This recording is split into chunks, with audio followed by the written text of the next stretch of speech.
कहानी का आगाज सर्द हवाओं से भरे एक ऐसे दिन से होता है जब यूक्रेन के खामोश पहाड़ों पर सूरज का तुलू होना भी कुछ गैर मामूली सा लगा।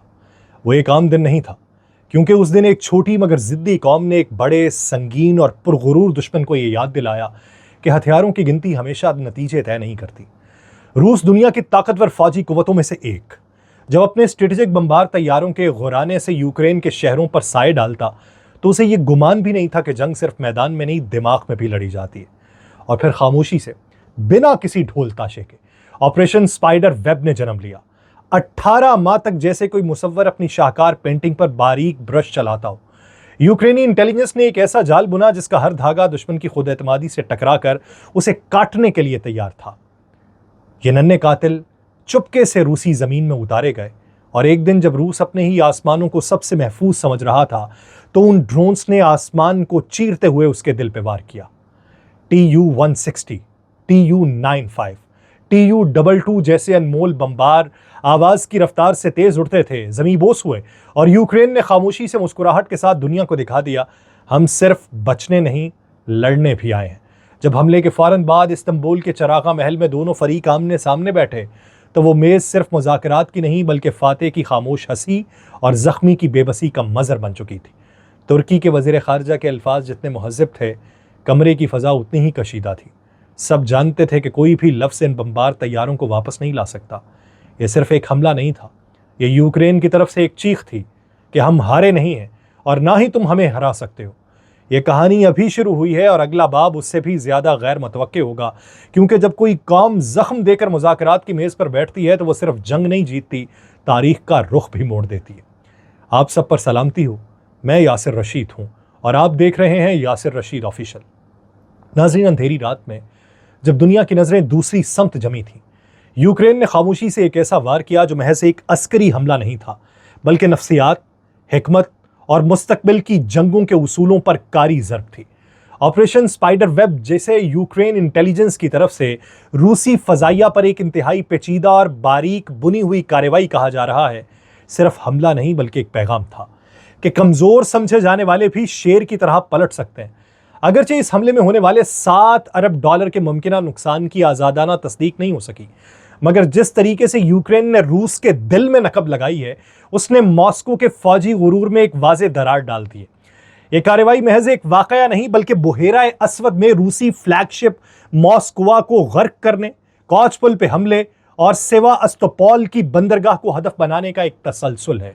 रूसी एतमाद यूक्रेनी इंटेलिजेंस की दी गई तफसीलात से वाज़े नहीं हो सका कि यह ऑपरेशन सिर्फ मैदान जंग में कामयाबी का नमूना नहीं था, बल्कि मुस्तकबिल की हाइब्रिड जंगों की एक वाज़े मिसाल है, जहां मालूमात, टाइमिंग और नफ्सियाती बर्तरी ही असल हथियार होते हैं। ये कोई रिवायती जंगी मंसूबा नहीं है, ये एक ऐसा साजो सामान, वक्त, सबर और गहरी मंसूबाबंदी का इम्तजाज था जिस पर 18 माह तक मुसलसल खामोशी से काम जारी रहा। इस दौरान यूक्रेनी माहिरीन ने ऐसा पेचीदा और हौलनाक मंसूबा तैयार किया जिसे तारीख के चंद जर्री तरीन खुफिया ऑपरेशंस में शुमार किया जा सकता है। दर्जनों छोटे मगर हदफ शिकन ड्रोन्स को मालबरदार ट्रक्स के खुफिया खानों में छुपाकर आहिस्ता आहिस्ता रूस के अंदर दाखिल किया गया, जैसे कोई मकड़ी खामोशी से अपना जाल बुन रही हो। फिर उन्हें रूस के मुख्तलिफ शहरों तक मुंतकिल करके उन्हें इंतहाई राजदारी से करीबी फजाई अड्डों के करीब नस्ब किया गया, जैसे कोई साया दुश्मन की सांसों के साथ साथ चल रहा हो। जब ये खामोश परिंदे फजा में बुलंद हुए तो सिर्फ आसमान का सीना चीरने नहीं बल्कि रूसी फजाई गुरूर को जख्मी करने निकले थे। यूक्रेनी दिफाई तज्जियाकार सेरी कजान ने बजा तौर पे कहा कि दुनिया की कोई खुफिया एजेंसी आज तक ऐसा मुनज्जम, देरपा और नतीजा खेज ऑपरेशन करने में कामयाब नहीं हो सकी। उसके मुताबिक 120 स्ट्रेटेजिक बमबार तैयारों में से 40 को निशाना बनाया गया, जो कि बैक वक्त अस्करी सलाहियत पे एक मोहलिक हमला था। यूक्रेन के मारूफ मिलिट्री ब्लॉगर ओलेक्सेंडर का ये मानना है कि उसकी राय में चाहे उनमें से कोई तैयारे मुकम्मल तौर पे तबाह ना भी हुए हों, लेकिन इस हमले ने रूसी फौजी सनती ढांचे को ऐसी गहरी ज़र्ब लगाई है जिसके जख्म भरने में बरसों लग जाएंगे।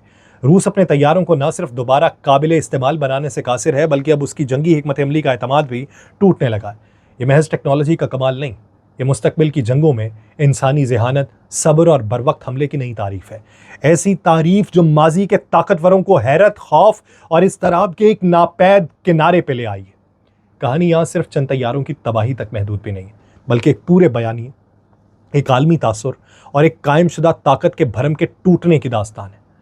ये कहा जा रहा है कि इसे महज मुबालगा जज्बाती तहरीर नहीं समझना होगा, क्योंकि ऑपरेशन स्पाइडर वेब ने रूसी फजाइया से ना सिर्फ 2 कीमती और नायाब तैयारे छीने, बल्कि उसके बेड़े से उसकी अलामती बरतरी भी छीन ली है। और ये तैयारे सिर्फ धात और इंजन नहीं थे, ये उस ताकत का इजहार थे जिस पर क्रेमलिन फख्र करता था। और उनका खोया जाना इस वक्त एक और दर खोलने के मुतरादिफ है। लेकिन असल जल्जला इस हमले की तकनीकी या अस्करी कामयाबी में नहीं है, बल्कि इसकी नफ्सियाती और जुग्राफियाई असरात में पोशीदा है। यह हमला ना सिर्फ मॉस्को के गुरूर पर ज़र्ब था, बल्कि वाशिंगटन, लंदन, बर्लिन और पेरिस में बैठे उन पॉलिसी साजों के लिए भी एक चौंका देने वाला सिग्नल था जो अब तक यूक्रेन को एक हारने वाली बाजी के तौर पर देखते हैं। यूक्रेनी सर्विस के रिपोर्टर्स जब ये बात करते हैं कि कीव में एक हुकूमती एहलकार को मायूसी से ये कहते सुना गया कि अमरीकी अब ये जंग हारी हुई तस्लीम कर चुके हैं, तो ये महज एक शिकायत नहीं थी, ये उस मगरिब की थकन की झलक थी जो अपने इत्तेहादी को सियासी तौर पर तनहा छोड़ रहे थे। लेकिन एक वलवला खेज मज़ाहमत की नुमाइंदगी करता हुआ यह हमला एक खुददार कौम उन तमाम आवाज़ों को नज़रअंदाज कर रही थी जो शिकस्त की पेशगोई करते रहे, तो वह दर हकीकत उस नजरियाती खंदुक को नुमाया करता है जहां से यूक्रेन अब आलमी बयानिए को ललकार रहा है। इस हमले ने मैदान जंग की हड्डियों को तो हिलाया, मगर उससे कहीं ज्यादा मगरिब की दानिशगाहों, थिंक टैंक्स और वजारती इजलासों में मौजूद उस सस्त रवि को झंझोड़ा है जो रूसी कुव्वत को नाकाबिल शिकस्त तस्वर करती थी। ये सिर्फ मॉस्को की फजाओं में धुआं नहीं है, ये यूरोप के दारुल हुकूमतों में गूंजती एक सदा है कि यूक्रेन अभी शिकस्त से दूर है और तारीख का जुमला अभी मुकम्मल नहीं हुआ। कहानी अपने आखिरी मगर सबसे अहम मोड़ पे पहुंच चुकी है, जहां हथियारों की गिनती से ज्यादा अहम उस जंग के इशारे और अलामतें बन चुके हैं। यूक्रेन के इन ड्रोन हमलों में तबाह होने वाले बमबार तैयारे, खुसूसन TU-95, TU-22 और TU-160, ये आवाज़ की रफ्तार से तेज़ परवाज करने वाले सिर्फ फ्लाइट टेक्नोलॉजी का शाहकार नहीं थे, बल्कि क्रेमलिन की स्ट्रेटेजिक अस्करी ताकत की अलामत थे। और इनकी तैयारी अब रूसी सनत के बस की बात नहीं रही। यूक्रेन के तंजिया तबसरे क्या बात कर रहे हैं कि आज ज़ेलेंस्की ने किंग ऑफ ड्रोन्स खेल दिया, और इसके पीछे दरअसल एक खामोश मगर मोहलिक पैगाम छुपा था। ये जंग सिर्फ मैदानों में नहीं लड़ी जा रही, बल्कि बयानियों, अलामतों और अज़ाइम की सतह पर लड़ी जा रही है। और जब यूक्रेनी वफ्द इस्तांबुल में क्रेमलिन के नुमाइंदों के सामने बैठा, तो उनके सामने सिर्फ मुज़ाकराती कागजात नहीं थे, बल्कि हालिया हमले की बाज़गश सुनाई दे रही थी। यही वो खामोश गरज है जो जाहिर करती है कि यूक्रेन अभी लड़ने का हौसला रखता है और उसके पास ना सिर्फ जज्बा बल्कि अमली तौर पे कारी वार करने की सलाहियत मौजूद है। और कीव के लोग ये कहते हैं कि अमेरिका समझता है कि उनका काम हमारे लिए हथियार डालने की बेहतरीन शराइत तय करना है। दरअसल मगरिब को इस मायूसी का रद्द-ए-अमल हमने दिया है जो यूक्रेन को एक बोझ समझने लगे थे। ये सिर्फ उस मायूसी का बयान नहीं, बल्कि उस इनकार का भी ऐलान है कि यूक्रेन हार मानने वालों में से नहीं है। यहाँ जंग एक कौम की बका और वकार से जुड़ चुकी है, और वो कौम जो मगरिब के शुक्रिया की रस्मी तवक्को भी रद्द कर रही थी, क्योंकि वो खुद को अब किसी का मोहताज नहीं समझ रही। रूस अगरचे डॉनबास में आहिस्ता आहिस्ता अपनी गिरफ्त मजबूत कर रहा है, मगर यूक्रेन का ये पैगाम कि हम कमज़ोर नहीं, हम मुकम्मल तौर पे ख़त्म नहीं हुए, बल्कि हम अब भी आपको हैरान कर सकते हैं, ये दर हकीकत उस पूरी जंग की समत को तब्दील करने वाला इस्तारा है। और ये पैगाम सिर्फ क्रेमलिन के दरवाज़ों पर नहीं, बल्कि वाशिंगटन, ब्रसल्स और मुस्तकबिल में मुमकिन तौर पर ट्रंप के वाइट हाउस में भी गूंज रहा है। और यूक्रेन की जब अब महज जुग्राफियाई हुदूद की लड़ाई नहीं रही। तसव्वुर कीजिए कि एक ऐसा कमरा जो तारीख के तूफ़ानी झोंकों में घिरा हुआ हो, जहां दीवारों पर अज़मत उस्मानिया की बाज़गश्त गूंज रही हो और फर्श पे कदमों की चाप गोया किसी गैर मरई कशमकश का इस्तारा हो।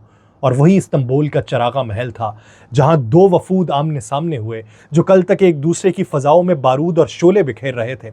लेकिन अब दुनिया ये कह रही है कि पाकिस्तान की भारत के साथ लड़ी गई फ़ज़ाई जंग और ये वाला ड्रोन हमला, ये दोनों हाइब्रिड वॉरफेयर की वो नस्ल है जिसे नस्ल दर नस्ल अब पढ़ाया जाता रहेगा।